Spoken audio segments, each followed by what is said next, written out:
भगवान परशुराम जी, इनके साथ एक बात जुड़ी हो, कहूंगा अपनी वाणी को विराम दूंगा। भगवान परशुराम जी ने, मेरी माताएं ध्यान से सुनो, क्योंकि आप लोगों को इस नाम से बहुत वर्गलाया जाएगा, बहकाया जाएगा। परशुराम जी की माता जी का नाम क्या है? अरे ये तो मंच तो बैठे, मंच को तो पता ही है। रेणुका माता, बोलो रेणुका माता की जय। रेणुका माता का उन्होंने गर्दन अलग कर दी थी, ऐसा कहा जाता है, अपनी मां की हत्या कर दी थी, ऐसा कहा जाता है। अब इस नाम से आपको सनातन सभ्यता के बारे में भड़काया जाएगा और हमारी माताएं बहनें कुछ इनकी बातों में आ भी जाती हैं।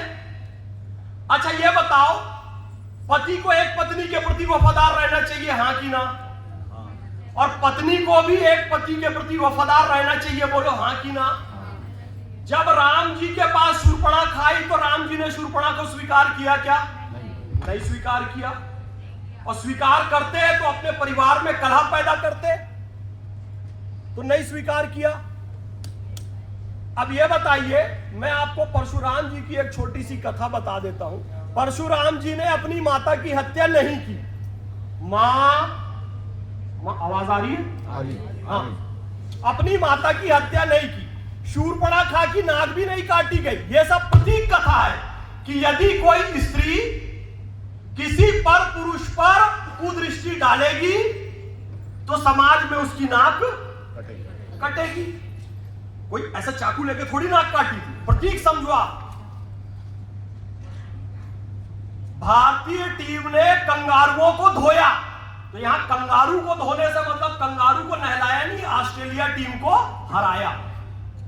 उसी तरीके से भगवान परशुराम के पिता महर्षि जमदग्नि, जब उनको यह आभास हुआ कि जो रेणुका मेरी पत्नी है बाहर से आ रही है और किसी पर पुरुष पर मोहित हो गई है, तो अब इसका परिणाम क्या होगा आधुनिक काल के हिसाब से समझो तो, क्योंकि पुरुष भी विचलित हो तो भी घर बिगड़ेगा और महिला भी विचलित हो तो भी घर बिगड़ेगा।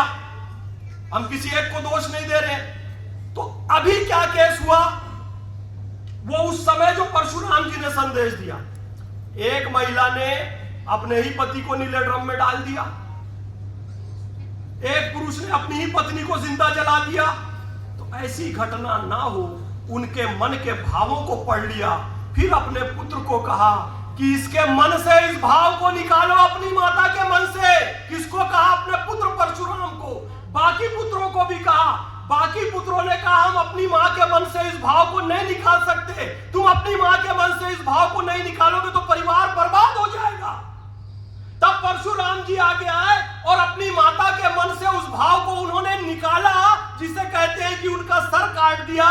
सर नहीं काटा, बल्कि उनके मन से उस भाव को निकाला जो परपुरुष के प्रति उनके मन में जाग गया था, और जो प्रतीक रूप में भी गर्दन काटी कहते हैं। उसी समय परशुराम जी ने कहा कि अब मेरी माता को पुनः जीवित कर दिया जाए, मेरे भाइयों को पुनः जीवित कर दिया जाए।